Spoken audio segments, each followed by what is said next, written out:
We're here for our third test of 2025, and it's performance summer tires on the M2. We'll be comparing ultra high performance summer tires and max performance summer tires. And not only will we compare the differences between those two categories, but we'll be comparing the differences between the individual tires themselves. Of course, yeah. There are 5 exciting new tires in this test, and we'll be comparing those to the best on the market. And in addition to that, there's another test that we've added in specifically because so many viewers asked for it. Our benchmark tire for this test is the Continental Extreme Contact Sport 02.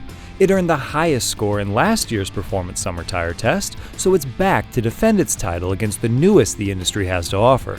We have 3 new max performance summer tires. The Goodyear Eagle F1 Asymmetric 6 is a European-developed product that's been on the market across the pond for a couple years now. It has repeatedly performed very well in European tests, and Goodyear fortunately decided to bring it to the US. The Kumo Extra Sport S is the second new performance summer tire from the brand that we're testing this year. Its ultra-high performance summer counterpart performed very well in our first test of the year, so we're excited to see what this more performance-focused version has to offer. The Vredestein Ultrac Pro launched in 2024, but this is our first time testing it on the M2. It's designed to offer more on-road comfort than the competition without sacrificing the dry and wet performance expected from the category. There are also 2 new ultra-high performance summer tires in our test. The highly anticipated BF Goodrich G-Force Phenom TA is here to see if it lives up to the hype, along with the Toyo Proxy Sport 2, which is a heavily updated successor product with a lot to prove. In addition to the new UHP summer tires, there are 3 existing tires we haven't tested in our new program. The Falcon Azenas FK510 is an old favorite we haven't driven in a while. The NT555G2 is also a popular tire that's been on the market for a long time, but was very recently added to our lineup. We're excited to see what it has to offer. And the last UHP tire is the Sumitomo HGR Z5, which we tested several years ago and deserves another shot on our M2. The final component of our test is both fun and educational. Something that isn't widely known to the general public is that virtually all tires used as original equipment on a new vehicle are tuned specifically for that vehicle. For more pedestrian automobiles, that may mean slightly more emphasis on one characteristic or another. But for highly tuned vehicles like the M2, the tires receive very special treatment, often to the extent that they share little more than the name of the line on which they're based. To demonstrate those potential differences, we're comparing the original equipment Michelin Pilot Sport 4S for our M2 to the replacement market version of the same tire. The max performance summer tires are supposed to be the high technology, best at everything, do-it-all performance tires from their respective brands. Yep. The ultra high performance summer tires, they may not seek to excel at everything, and they may even give up one attribute in exchange for another. Right, but the only way to find out how they actually perform is through testing. And while they are performance summer tires and everyone wants to know how they're going to do on the track, in reality they're going to spend most of their time on the street, and that's where our testing begins. BF Goodrich G-Force Phenom TA. First thing is ride. I like it. It's not the best in the test. It has some good points and some bad points. Yes, yes it does. It does a pretty nice job of kind of limiting the total impact of the biggest bumps. I don't want to say it rounds stuff over because it is still pretty firm. Yeah, it's trying to. You can feel it though. Yeah, it limits just the maximum peak of the big stuff. But it's still fairly stiff. What do you think about noise on this tire? It's got a good amount of cyclical pattern noise, which is kind of annoying. It gets into your ear. It's hard to unhear it once you do. It doesn't have a ton of varieties of tones, so that's a good thing. Sure. But it is cyclical. As far as the steering is concerned, I describe it as cheerful. It's not the best. It doesn't feel like, oh yes, I'm a performance tire and I'm going to be super direct and precise, but it's just happy. It's pretty quick. It was a little too eager for me on the highway. It moves around a little bit. It's just a little less composed straight down the highway than I would have liked. Continental Extreme Contact Sport 02. Well, let's do noise first. We're on this nice cross-cut concrete at 40 miles per hour. After you. It's good.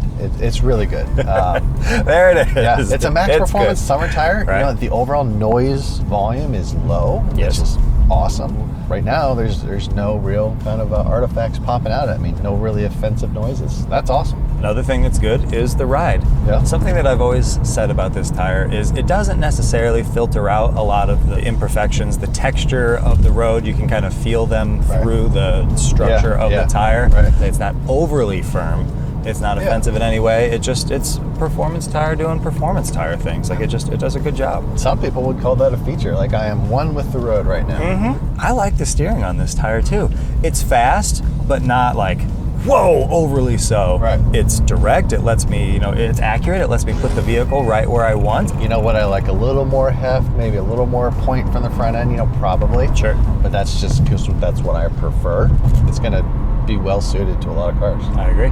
Falcon Azenis FK510. This is a good stretch of the road to talk about the ride on this tire, because it is one of the softest of this group, but that doesn't necessarily mean it's one of the best or the most comfortable even. Damping. It can actually use a little more damping or stiffness to control the larger impacts. It's okay on the smaller stuff, but you're going to really feel the larger ones. They kind of jump out more because of that. Yes. And speaking of things that jump out, noise. Yeah, it's got some more kind of pattern noise, some more volume, unfortunately some more kind of everything. Right. I noticed at certain speeds on certain surfaces, it did try to blend together a little bit, but most of the time you could hear, pick out distinct frequencies, distinct tones. The one place it did do very well, oddly enough, was on the super smooth pavement. Right. It's like they tested it on a drum for noise and said, this is perfect. This'll do. It did. It got really quiet on the brand new pavement. I'm talking brand new pavement. But if there's anything to work with, it's not great. Noise is okay. Ride is okay. And guess what? Steering is okay. It steers. It is a little slower than, I want to say, every other tire in this test. So far, yeah. For sure. It feels a little dull, a little lethargic maybe. Goodyear Eagle F1 Asymmetric 6. It's got this extra thunk on these tar strips. I feel the thunk. I feel the auditory thunk, and I don't necessarily like that. I noticed it is a very at highway speeds too. Yeah. Everything is communicated to me. It's a good thing as long as the tire's not too stiff. This is borderline. This is the Goodyear's getting a little stiff for me. It creates a lot of just total movement as well. Over undulations, I feel it just kind of pitching the car around, and over every bump, every impact, even if it's not offensive or intrusive, you just always feel the vehicle moving, because I think it's just very, very stiffly sprung, I would say the steering though makes up for that, if we can say that those two things are related. Certainly helps. I'm a fan. It's pointy. It's quick to respond. It feels nice. I don't think it's the best in the test or in the category, but I said it could use a little more gain. I want a little more what I'm going to consider sport to it, like dodging this pothole. I would just like maybe a little more ramp up. This is a well sorted max performance summer tire. So it's good. It absolutely redeems some of its rougher, noisier road characteristics. Kumo X Sport S. It is incredibly comfortable. All right, that's too much. It is very comfortable, though, especially for a max performance tire. And from all the tires we've driven so far today, oh my gosh. I mean, you might have gotten a little lovey-dovey there, but it's not unfounded. Take my money. Right. It is different than the other tires in the test. It feels like it should be a different performance category. It is composed. It is cushioned. It's quiet too. Yes, I've moved on, and now I'm in love with the noise. It is soaking up this crosscut concrete really well. Right, and when we get on our bypass, the highway, it has more crosscut concrete that in a lot of products creates this resonance that kind of vibrates throughout the entire cabin. And this tire did such a good job of keeping that to as minimum as you can expect. Because everything else is so quiet, impact noise does stand out a little bit more. It makes it a little bit more pronounced, and you hear it, you experience it more. But it's its own worst enemy. You're just too quiet. Right. Steering is good too. It's nothing insane, but it's on par with so far some of the best in the test. Another very kind of civilized, well metered steering tire.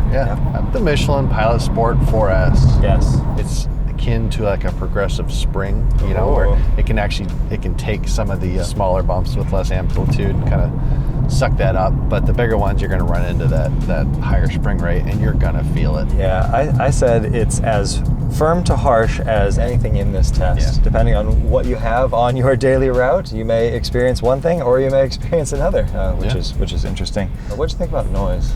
It's okay, and it definitely has some pattern noise, some lower bassy tones on the smooth asphalt. It does a decent job of reducing the resonance. We've had much better in this test though. Very true. Steering, I feel like it should have a little more response right on center. It's missing some of that for me. It's like we're a little too kind of vague right now here.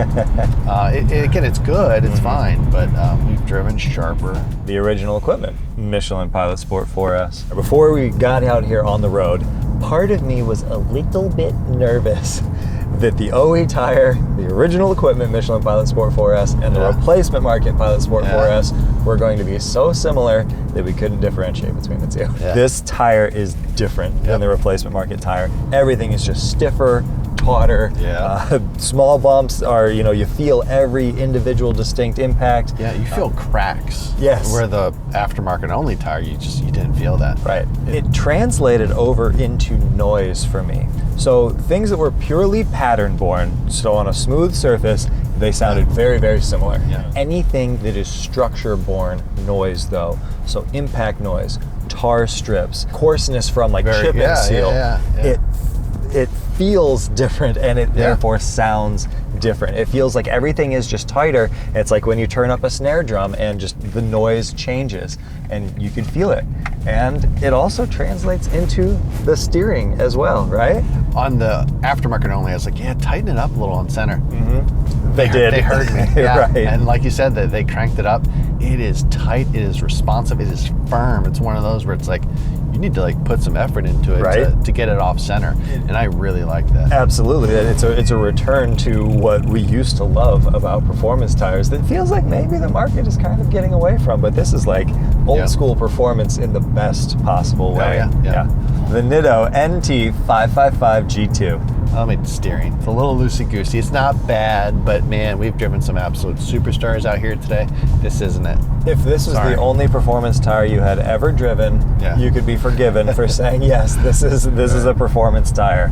It is a little bit notchy. It built response in a weird way. Word for it, It was, when I started my input, I had to give more input than I expected. But then when it loaded up a little bit, then I had to take some out because it was more responsive once it was loaded. And it was not intuitive, is what I'm going to say. It's kind of got some noise everywhere. Every surface we drive on, where you've got that cyclical tone, you got that warble. Yes, it's fine on ride. It's not super well composed. No. It kind of crashes a little bit. I mean, it's good, but it's just not competitive. Correct. In this group. Sumitomo HTR Z5. It's a little firm all around. I thought that on the big bumps it did a decent job, but I felt quite a bit of the smaller impacts. I think you were just kind of in the, it's kind of firm all around camp, which isn't wrong by any means. We both 100% agreed on a little bit of secondary motion too, right? Yes, definitely, So when you have the impact, or particularly when there are multiple impacts strung together, it kind of doesn't finish the first one before the second starts. Decent in terms of ride, but maybe could use a little bit more refinement. And I kind of felt the same way about noise as well. It also was decent. It was kind of moderate to higher volume on most surfaces, especially the coarser surfaces like this concrete or kind of a rougher asphalt. So if it has something for the tread to interact with, it's making noise. But I like the steering though. It reminds me of an old school performance product, which I like a lot. Has a small dead spot right at top dead center to keep it from feeling too darty or too wandery. And then it just builds up with this nice responsiveness. It's intuitive.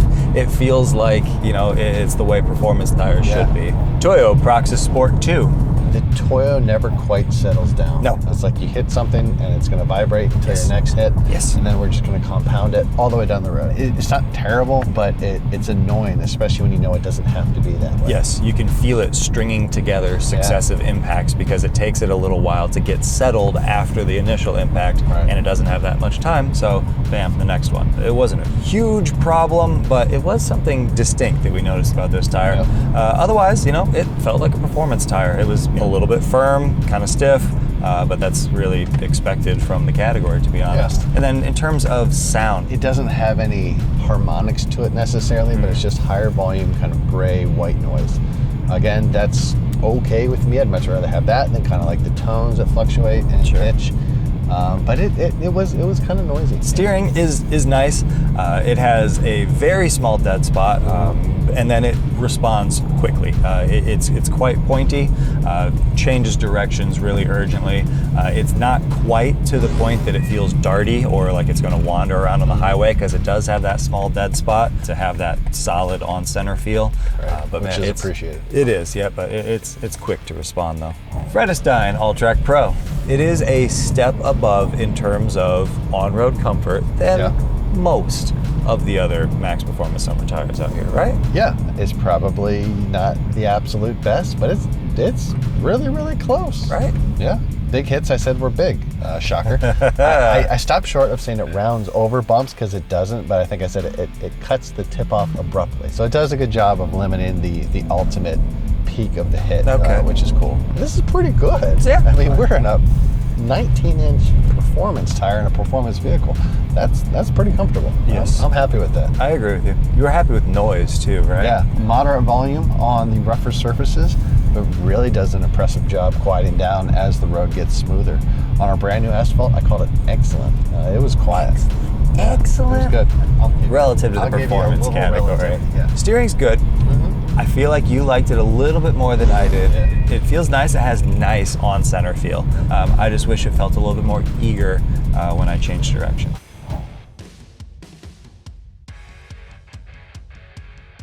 Our wet braking test found 4 very strong competitors separated by a total of 4 feet, with the Extreme Contact Sport 02 setting the benchmark at 129.9 feet from 60 miles per hour. Following that group, the HTR Z5 was the only other tire to come to a stop in less than 140 feet. The Proxy Sport 2 and All-Track Pro tied at 141.2 feet, and the 2 Michelins were on either side of the G-Force Phenom TA. The NT555G2 was a huge step back, requiring 163 feet to come to a stop. The results were shuffled quite a bit when it came time to measure lateral traction, which serves as a good reminder that there is a difference between braking and cornering grip, and the best tires are good at both, not just one or the other. Here the Goodyear led the way, followed closely by the Continental and the Kumho. The non-OE Michelin and the Falcon were a small step back from there. Following mid-pack, the Toyo, Vredestein, and OE Michelin all managed 0.83 Gs, with the BF Goodrich at 0.82. The Sumitomo fell drastically from its strong braking performance, and the Nitto's lateral grip was consistent with its last place braking results. Our wet track testing allows us to determine each tire's dynamic traction in addition to its ability to combine inputs for simulated emergency avoidance maneuvers. While ultimate lap times may not be your top priority during the daily drive, differences in lap times are indicative of tires' capabilities in everything from the morning commute to real-life emergency situations. Subjectively, the Eagle F1 Asymmetric 6 walked away from the competition. Its combination of traction and poise was unmatched, even in this best of the best test group. It puts the power down, it turns, it grips in every direction. It just, you have to rewrite what you think is capable in the wet. The Extreme Contact Sport 02 continued to impress, and the Extra Sport S demonstrated it belongs in the conversation of the top tires in the category. Extra Sport S, it's strong, it has excellent traction, it's pointy and responsive on the steering, on the front end. Yeah. If I was going to be battling anything, it was just little bouts of understeer here and there. That's a very minor complaint, but that was the thing that kind of kept it from greatness. The Proxys Sport 2 also delivered a very strong performance, and the Azenis FK510 reminded us that it has what it takes to keep up with the newer competition. The Toyo Proxys Sport 2. It's good. It is and good. It is nice to drive. Yeah. It is so fast on the front end. It responds so quickly. It has the traction to keep up with it too. That's a big part. Yeah, if it didn't have that, it would just be a mess, and we'd be saying all kinds of terrible things about it. I dig it. I dig it too. The G-Force Phenom TA, BMW spec Pilot Sport 4S, and All-Track Pro were tied for the mid-pack position, trailed closely by the replacement market Pilot Sport 4S. This is the BF Goodrich G-Force Phenom TA. It's a sporty tire here in the wet. Steering-wise. Steering-wise. Yep. It felt fairly good, but it's missing some traction for sure. Not the best, but it's competitive. But yeah, when you introduce the Max Performance summer tires into the mix, Yeah. You realize what you're missing. yeah. From there, the HTR Z5 and NT555G2 struggled at the back of the pack. NT 555 G2. It's got some handling to it, but it just doesn't have the traction. So you do this all day long if you like. Yeah, and it'll sit and spin the rears Yeah. all day long too. Yeah. Some tires, as they spin, they'll bite. This one, no, it'll just sit and spin and spin and Yeah, spin. and then it's just understeer through the slalom, and then our little right hand. So it is traction limited. The Eagle F1 Asymmetric 6 solidified its position at the top of the category with the fastest laps in the test by almost 0.2 of a second. The impressive Extreme Contact Sport 02 led the Extra Sport S by a larger margin than that, which completes the podium. The replacement market Pilot Sport 4S, Proxys Sport 2, and a Zenith FK510 were somewhat evenly separated in the middle of the pack, and the Alltrack Pro, BMW spec Pilot Sport 4S, and GeForce Phenom TA delivered average lap times.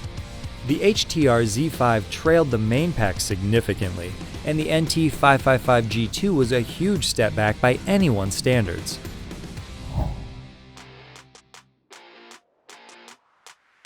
Emergency braking from 60 to 0 in the dry saw the Eagle F1 Asymmetric 6 and Extreme Contact Sport 02 separated by just 0.3 of a foot for the shortest distance. Not to be left behind, the two Pilot Sport 4S variants were within 1.5 feet of the leader. About 2 feet back, the Extra Sport S led another group that came to a stop between 105 and 108 feet. The HTR Z5 and NT 555 G2 took the longest to stop, requiring an additional car length compared to the best in the test. Around the skid pad, the two Pilot Sport 4S tires were split by the Extreme Contact Sport 02, and they all generated a G or more in lateral traction. The Eagle F1 Asymmetric 6, Extra Sport S, and Proxys Sport 2 were tied at 0.98 Gs, with the GeForce Phenom TA and Alltrack Pro another palpable step back from there. The Zenith FK510 joined the HTR Z5 and NT 555 G2 at the back of the pack, with traction figures that were just acceptable for the category. The BMW spec Original Equipment Pilot Sport 4S earned the highest subjective score in our dry track testing.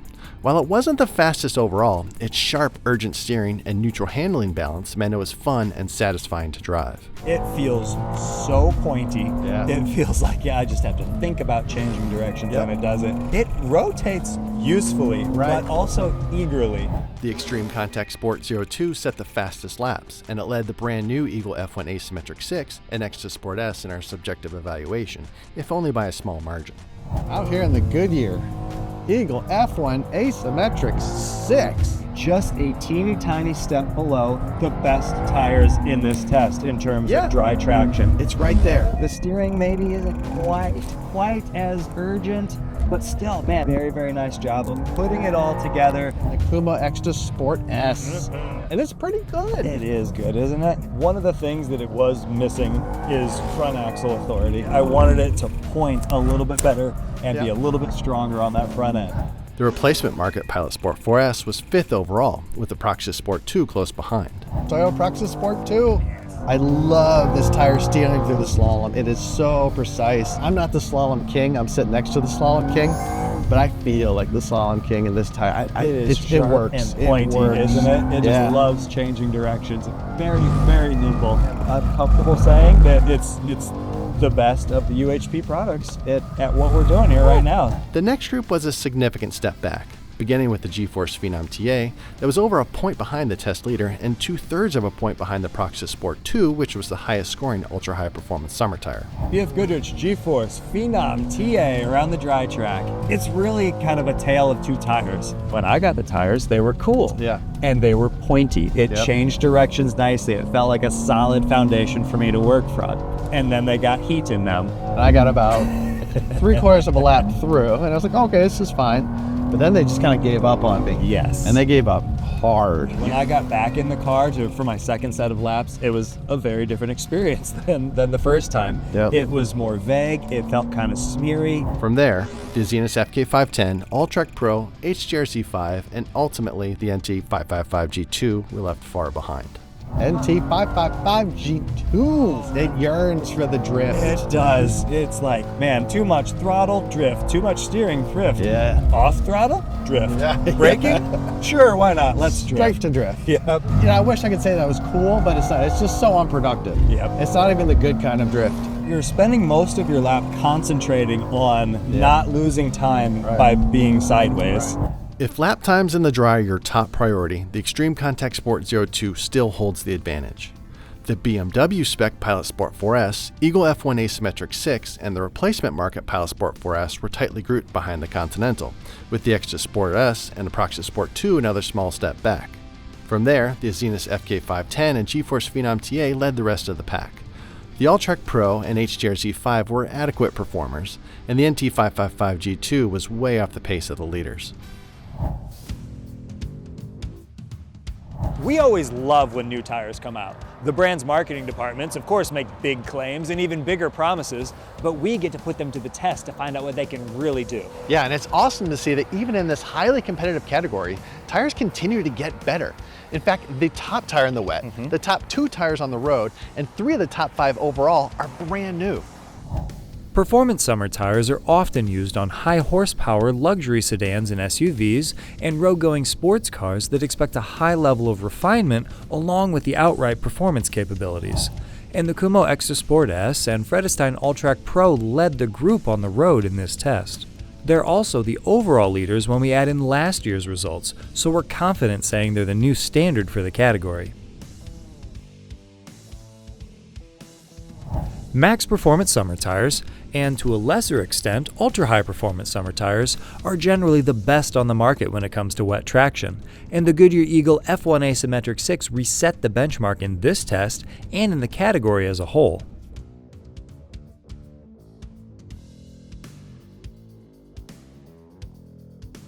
Dry traction and handling is a huge part of the appeal of a performance summer tire. It's an expectation from any tire in the category, and the original equipment Michelin Pilot Sport 4S earned the highest subjective score in this test and in our overall results. It was followed by the Continental Extreme Contact Sport 02, which also set the fastest lap time, and the Goodyear Eagle F1 Asymmetric 6 and Kumo Extra Sport S.